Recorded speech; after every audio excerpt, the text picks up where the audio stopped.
Debate होनी चाहिए administration पे, डिबेट होनी चाहिए पॉवर्टी पे, डिबेट होनी चाहिए एम्प्लॉयमेंट पे, डिबेट होनी चाहिए किस पे, चाइल्ड डेवलपमेंट में, डिबेट होनी चाहिए एजुकेशन पे, गवर्नमेंट स्कूल पे। बहुत सारे टॉपिक्स है दोस्तों, मैं लाइन लगा सकता हूँ और शाम तक बोल सकता हूँ, इतने टॉपिक्स है। लेकिन उसके बावजूद भी न्यूज चैनल्स बात करते हैं किसकी, हिंदू मुस्लिम, मंदिर, मस्जिद। हेलो दोस्तों, कैसे आप सब लोग। चलिए शुरुआत करते हैं वीडियो नंबर क्लास नंबर 5 में, जहाँ पर हम पढ़ रहे हैं वन वर्ड सब्स्टिट्यूशन बहुत ही इंटरेस्टिंग तरीके से, जहाँ पर हम पिक्चर्स की हेल्प से, सेंटेंस की हेल्प से, एग्जाम की हेल्प से एक वर्ड को डिटेल में समझने की कोशिश करते हैं दोस्तों।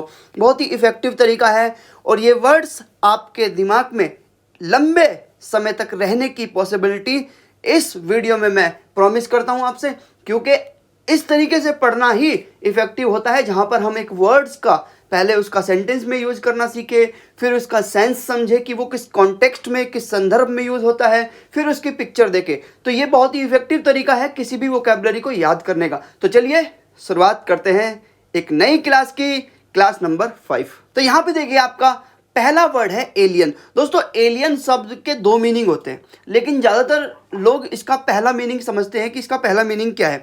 तो चलिए समझते हैं।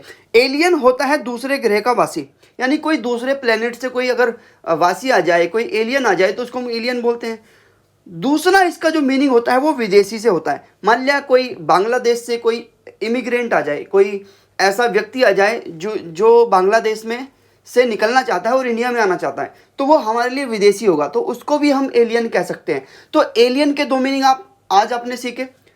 पहला एलियन जो दूसरे प्लेनेट से आता है, दूसरा जो दूसरे कंट्री से आता है, तो उसको भी हम एलियन कहते हैं। देखिए, अ creature that come from another planet, ठीक है, पहला मीनिंग। दूसरा, अ person who come from another country, जो दूसरी कंट्री से आए उसको भी एलियन कहते हैं। नया सीखा ना। चलिए यहाँ पर एग्जाम्पल देखिए, the country has strict immigration law to control the entry of aliens, यानी कि देश के अंदर में एलियंस को कंट्रोल करने के लिए बहुत ही स्ट्रिक्ट इमिग्रेशन लॉ है, यानी कि बहुत ही सख्त कानून बनाया गया है ताकि विदेश से कोई दूसरा व्यक्ति हमारी बाउंड्री के अंदर ना आए। ये हमारी एक सिक्योरिटी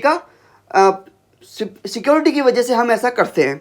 देखिए अगला एग्जाम्पल देखिए, scientist are searching for sign of alien life on distant planets. जो साइंटिस्ट है ना, वो किसकी खोज में है, एलियंस की खोज में है, कि कहीं दूर हमसे कोई दूर बैठा हुआ है जो हमें देख रहा है, एलियंस, ठीक है।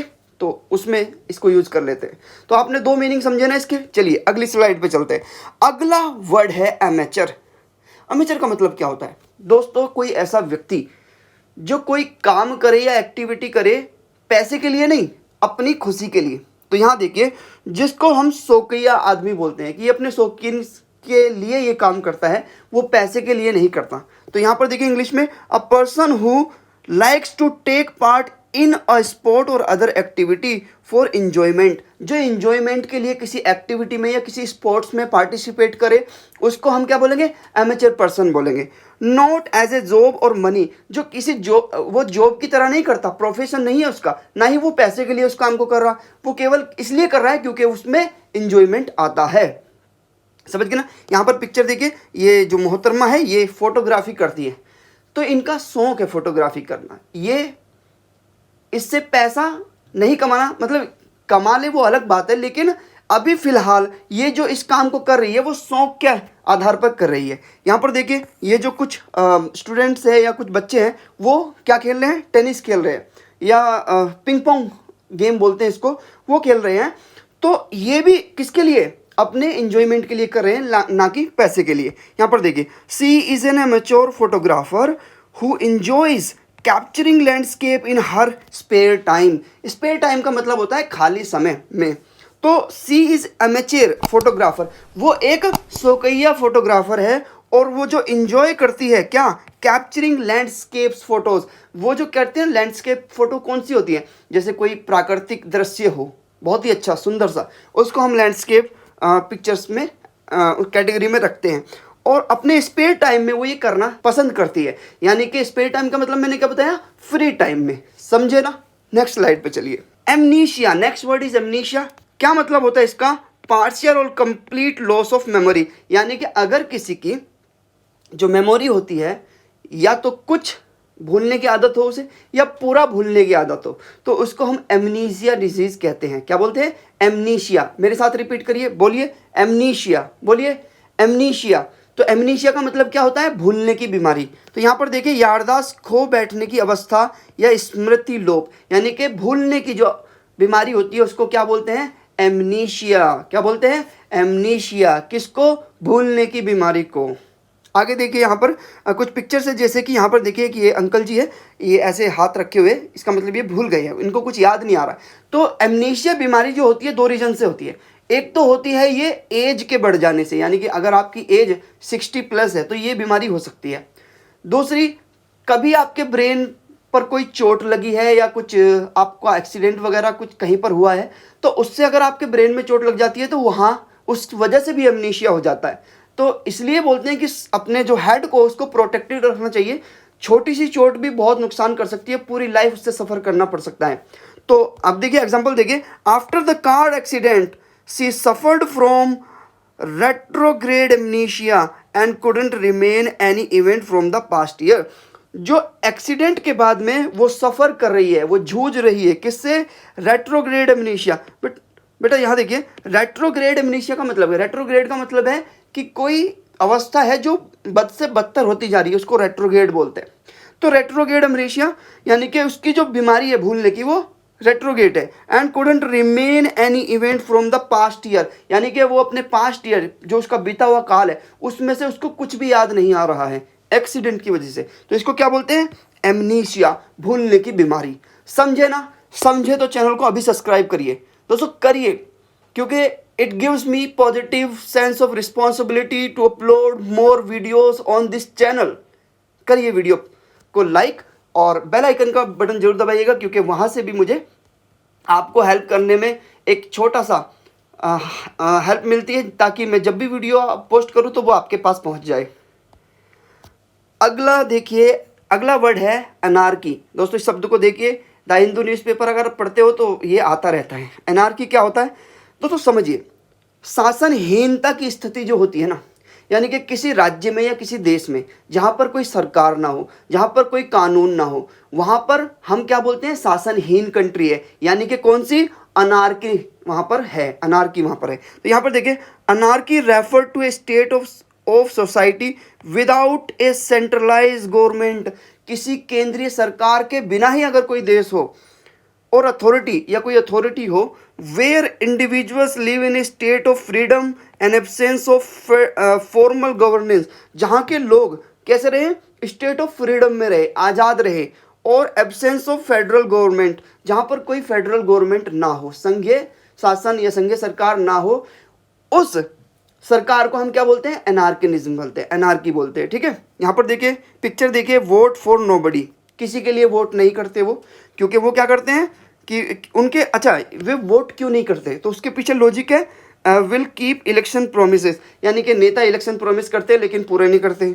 फिर बहुत सारे रीज़न होते हैं जिसकी वजह से अनार्की आ जाती है। जब सरकार बहुत ज़्यादा जुल्म कर देती है किसी कंट्री के नागरिकों पर, या बहुत ज़्यादा टैक्सेस बढ़ा देती है, तो वहाँ पर अनार्की आ जाती है।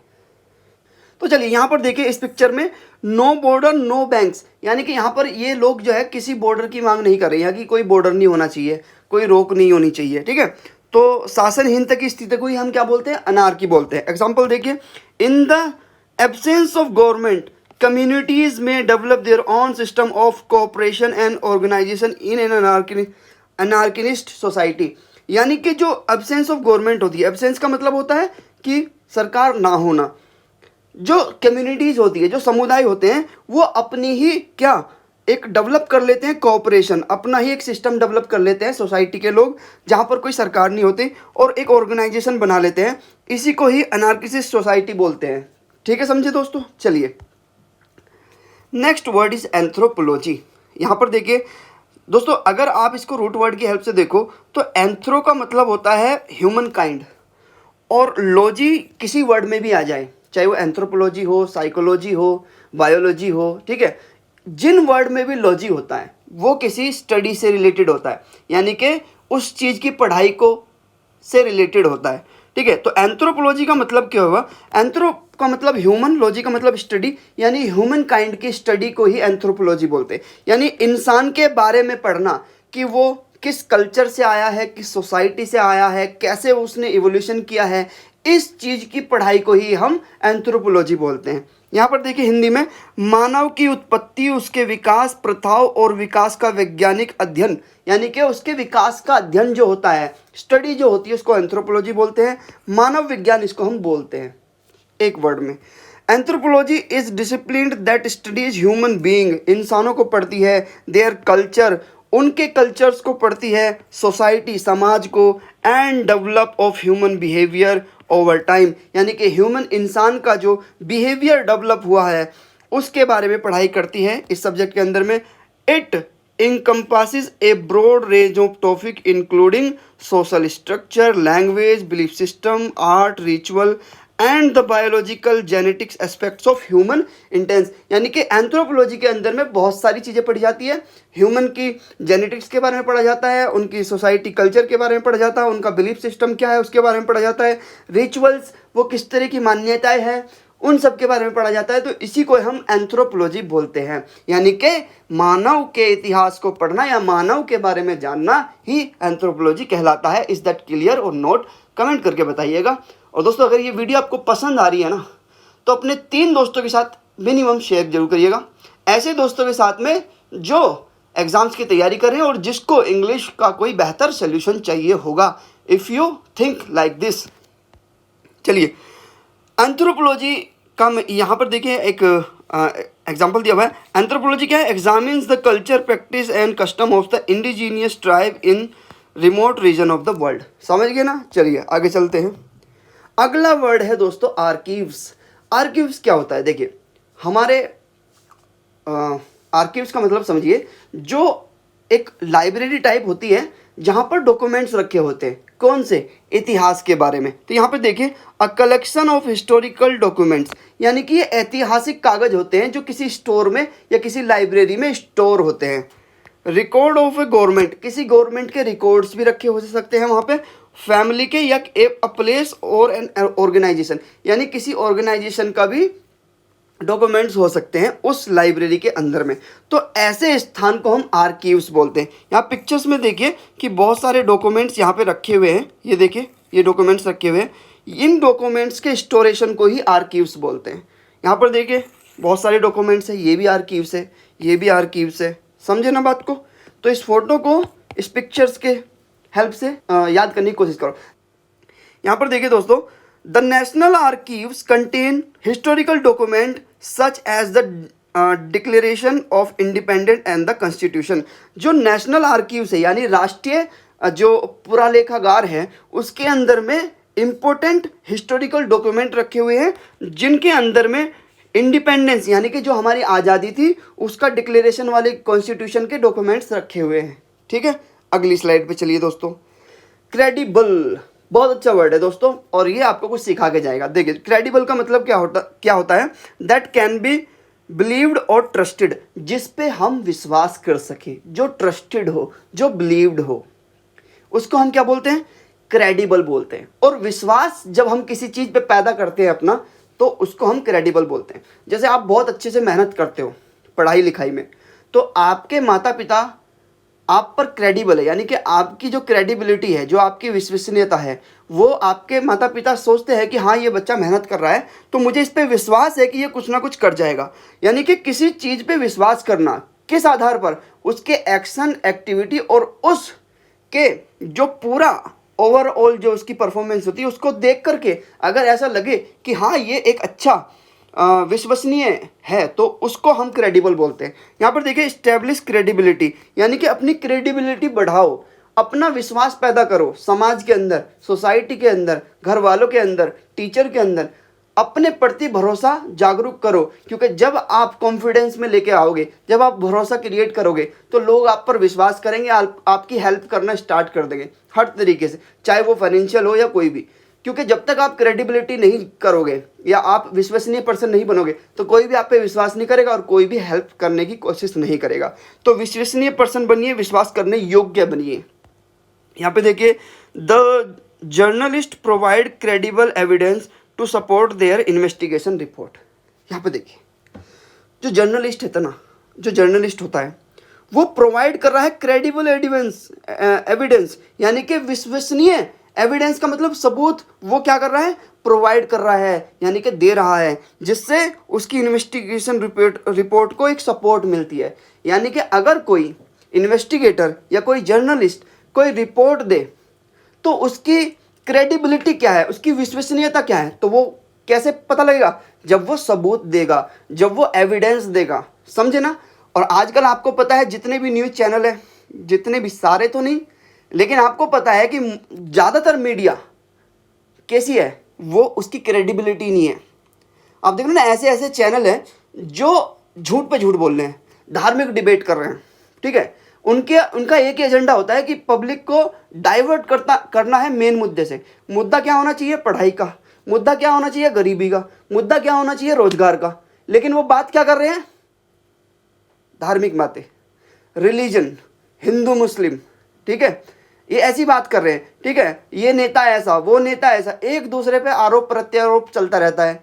उनकी कोई क्रेडिबिलिटी नहीं है। यानी कि जो डिबेट होनी चाहिए मीडिया के अंदर में, डिबेट होनी चाहिए कि भाई अच्छा एडमिनिस्ट्रेशन कैसा हो मीडिया के अंदर, जो मेन स्ट्रीम मीडिया है। और बहुत सारे चैनल है, आपको पता है सब कुछ, मैं नाम नहीं लूँगा क्योंकि I don't want to be in trouble, ठीक है। और एक समय आएगा मैं बोलूँगा भी, अभी अपने सब्सक्राइबर कम है, कम बोलेंगे, ज़्यादा होंगे ज़्यादा बोलेंगे, ठीक है। तो अभी आपको पता है कि कौन कौन से चैनल है, तो मैं चुप नहीं रहता, मेरा पता है कि मैं बोलूँगा ज़रूर एक दिन। तो आपको पता है कि क्रेडिबिलिटी उनकी है नहीं। डिबेट होनी चाहिए एडमिनिस्ट्रेशन पे, डिबेट होनी चाहिए पॉवर्टी पे, डिबेट होनी चाहिए एम्प्लॉयमेंट पे, डिबेट होनी चाहिए किस पे, चाइल्ड डेवलपमेंट में, डिबेट होनी चाहिए एजुकेशन पे, गवर्नमेंट स्कूल पे। आप बहुत सारे टॉपिक्स है दोस्तों, मैं लाइन लगा सकता हूँ और शाम तक बोल सकता हूँ, इतने टॉपिक्स है। लेकिन उसके बावजूद भी न्यूज़ चैनल्स बात करते हैं किसकी, हिंदू मुस्लिम, मंदिर मस्जिद, ये वो ETC डाइवर्ट कर रहे हैं दोस्तों, डाइवर्ट कर रहे हैं। मुद्दे कुछ और है, डाइवर्जन कुछ और है। तो इसी को, यानी कि मीडिया की क्रेडिबिलिटी नहीं है, मीडिया पे हम विश्वास नहीं कर सकते, तो इसी को बोलते हैं क्रेडिबल। समझे ना, समझे तो कमेंट करके बताइए। और दोस्तों शेयर कर दीजिए इस वीडियो को अपने दोस्तों के साथ में, ताकि पता लगे कि कोई है जो केवल वोकैबलरी नहीं सिखाता, रियल लाइफ के चैलेंजेस को भी सिखाता है। चलिए दोस्तों, अगला वर्ड है इफेमिनेट। इफेमिनेट का मतलब क्या होता है दोस्तों, कोई ऐसा व्यक्ति जो गर्लिश हो, यानी कि थोड़ा उसका लैंग्वेज भी थोड़ी गर्लिश हो, गर्ल की तरह हो, वॉक करने का तरीका भी गर्लिश हो, गर्ल की तरह हो, और बोलने का तरीका, सब चीज़ें। तो looking, behaving, sounding like women और गर्ल, जो एक लड़की की तरह हो। पुरुष या पुरुष का आचरण स्त्री जैसा जिसका हो, उसको हम गर्लिश बोलते हैं। यहाँ पर मैं आपकी सोच बदलना चाहता हूँ थोड़ी सी। बहुत से लोग होंगे जिनकी सोच अच्छी है, मेरी जैसी है, बहुत से लोग होंगे जिनकी सोच बहुत गलत है। ऐसे लड़कों को जो लड़कियों की तरह होते हैं, इनको ना बुली किया जाता है, परेशान किया जाता है, इनकी मजाक बनाई जाती है, ठीक है ना। और बुली करना, किसी को परेशान करना, इट्स नॉट जस्टिफाइंग, किसी भी सेंस में जस्टिफाई नहीं है। आप उसको मॉक करते हो, उसका हंसी मजाक उड़ाते हो, इट इज़ नॉट गुड, ठीक है। तो रिस्पेक्ट ईच एंड एवरी, आप बोल सकते हो कि जेंडर, हर जेंडर की रिस्पेक्ट करो, और उस जेंडर के अंदर में जैसा उसका स्टाइल है उसको भी रिस्पेक्ट करो, वो उसकी पर्सनैलिटी है। Don't try to change your thought, ठीक है। अपना थॉट चेंज करो, don't try to change the person. वो ऐसा रहना पसंद करता है मेरे भाई, या उसको प्रकृति ने ऐसा बनाया, भगवान ने ऐसा बनाया, अल्लाह ने उसको ऐसा बनाया है, तो आप कौन होते हो उसको चेंज करने वाले। अगर प्रकृति चाहती, भगवान चाहते या गॉड ऐसा चाहते कि वो आपके जैसा हो, तो फिर प्रकृति उसको ऐसा ही क्यों बनाती। तो हम सब यूनिक है, एंड रेस्पेक्ट यूनिक जो हमारी यूनिकनेस है उसको रेस्पेक्ट करिए, रेस्पेक्ट यूनिकनेस, ठीक है ना। चलिए एग्जांपल देखिए, the young boy faced bullying in school because of his effeminate interest and style of dress. यानी कि जो यंग बॉय है उसको बुली करते हैं स्कूल में बिकॉज ऑफ एफिमिनेट इंटरेस्ट, जो उसके एफिमिनेट इंटरेस्ट है, स्त्री जैसे इंटरेस्ट है, और उसका स्टाइल है, उसकी वजह से उसको क्या बुली करते हैं, परेशान करते हैं। देखिए अगला वर्ड है दोस्तों फेमिनिस्ट। फेमिनिस्ट का मतलब क्या होता है? A person who support the belief that women should have the same right and opportunity as man. एक ऐसा व्यक्ति या ऐसी महिला, पुरुष महिला दोनों हो सकते हैं, जो ये चाहे कि जितने राइट्स मनुष्य को मिले हैं, यानी पुरुष को मिले हैं, उतने राइट्स वुमेन को मिलने चाहिए। यानी कि नारीवादी, नारी समान अधिकारवाद, नारी से संबंधित, यानी कि जो नारी के लिए इक्वल राइट्स मांगे, ठीक है, उसको हम क्या बोलते हैं? फेमिनिस्ट बोलते हैं। यहाँ पर देखिए आप पिक्चर में देख रहे हैं कि गर्ल पावर, जहाँ पर गर्ल की भी उतनी पावर हो जितनी बॉयज़ की पावर है, जहाँ पे गर्ल्स को भी उतनी फ्रीडम हो जहाँ पर बॉयज़ की फ्रीडम है, इसको हम बोलते हैं फेमिनिस्ट। ठीक है, एक ऐसा समाज जहाँ पर स्त्रियों को भी उतना ही सम्मान, उतनी शक्ति, उतनी पावर, उतनी इज्जत मिले जितना पुरुष को मिलती है, उसको फेमिनिस्ट बोलते हैं। यहाँ पर देखिए, she is feminist who is actively work toward achieving gender equality in all aspect of society. वो एक फेमिनिस्ट है, ठीक है, नारीवादी है, जो कि वर्क करती है, काम करती है टुवर्ड्स किसकी तरफ? अचीविंग जेंडर इक्वलिटी, जहाँ पर जेंडर इक्वलिटी के लिए वो क्या करती है? काम करती है। यानी कि जहाँ पर इक्वलिटी मतलब समानता हो पुरुष और स्त्री के अंदर, ठीक है, इन ऑल एस्पेक्ट ऑफ सोसाइटी, यानी समाज के अंदर हर एस्पेक्ट में इक्वलिटी होनी चाहिए। अगला देखिए जेनोसाइड। दोस्तों जेनोसाइड का मतलब होता है एक बहुत बड़ी मात्रा में मास लेवल पे हत्या हो जाना, उसको जेनोसाइड बोलते हैं। यहाँ पे देखिए, विशेष प्रजाति, कोई स्पेशल प्रजाति को खत्म कर देना, धर्म आदि के लोगों को, किसी स्पेसिफिक धर्म के लोगों को खत्म कर देना ही क्या बोलते हैं? सामूहिक हत्या बोलते हैं, नरसंहार बोलते हैं उसको। नरसंहार को भी जेनोसाइड बोलते हैं। जैसे आपको पता है वर्ल्ड वॉर 2 में क्या हुआ था? जेनोसाइड हुआ था, जो बहुत सारे लोगों को मार दिया गया था। यहाँ पर देखिए, genocide involve act such as mass killing, torture, force displacement, sexual violence. जो जेनोसाइड होता है ना, उसके अंदर क्या होता है? मास किलिंग होती है, बहुत बड़े लेवल पे मार दिया जाता है बहुत लोगों को, टॉर्चर किया जाता है, बहुत गंदे तरीके से टॉर्चर किया जाता है। फोर्स डिप्लेसमेंट, यानी कि डिस्प्लेसमेंट का मतलब है उनको ज़बरदस्ती एक स्थान से दूसरे स्थान पे जाने के लिए मजबूर किया जाता है। सेक्सुअल वायलेंस, उनके साथ रेप किए जाते हैं और बहुत ज़्यादा परेशान किया जाता है, तो इसी को हम बोलते हैं जेनोसाइड। वर्ल्ड वॉर 2 में ऐसा हुआ था। And other form of severe human right abuse, और उसी तरह का कोई दूसरा सीवियर है मतलब बहुत गंभीर ह्यूमन राइट एब्यूज़, यानी कि जो इंसानों को एब्यूज़ करे। ठीक है, यहाँ पर देखिए, the Holocaust during World War second was one of the most notorious genocide resulting in the mass murder of 6 million Jews by Nazis. आपको पता है वर्ल्ड वॉर 2 में जो ज्यूज ने क्या किया था? नाजीज को कितने 6 मिलियन लोगों को मार दिया था, डिस्प्लेस कर दिया था, उनका क्या किया? टॉर्चर किया उनको बहुत बुरी तरीके से। तो इसी को हम जेनोसाइड बोलते हैं। समझे? आगे देखिए, आगे क्या देखना, ख़त्म, आपके वर्ड्स पूरे हो चुके हैं। हम हर रोज़ एक वीडियो में 10 वर्ड डिस्कस करते हैं, जहाँ पर हम सेंटेंस को भी डिस्कस करते हैं, उसका मीनिंग, उसका कॉन्टेक्स्ट, उस किस किस अर्थ में वो यूज़ होता है, एक वर्ड क्या डिफरेंट सेंस में यूज़ हो सकता है, वो सब कुछ हम देख रहे हैं। यहाँ पे 1 वर्ड सब्स्टिट्यूशन कर रहे हैं। सीजीएल आपका नज़दीक है, लगभग 2 महीने, भी बस 2 ही महीने समझिए, अप्रोक्स लगभग 2 महीने आपके सीजीएल के बचे हैं। सारे जो 1 वर्ड सब्स्टिट्यूशन है, सब की वीडियोज़ को आप क्या करना है? उनको वॉच आउट करना है, शुरू से करना है, और नोट्स भी बनाने हैं, थोड़े है ना, शॉर्ट नोट्स बनाने हैं, ज़्यादा डिटेल्स में नहीं, मैं समझा रहा हूँ उसको समझिए, बस आपको शॉर्ट नोट्स बनाने, वर्ड, उसका मीनिंग, और बस इतना कर लीजिए। और अगर आपको फोटो वगैरह देखनी है तो वीडियो को 2x स्पीड पे लगा के वो सब कुछ निकाल दीजिए उसको, तो वो रिवीजन का काम करेगा। ठीक है दोस्तों, इस वीडियो को यहीं पे ख़त्म करते हैं।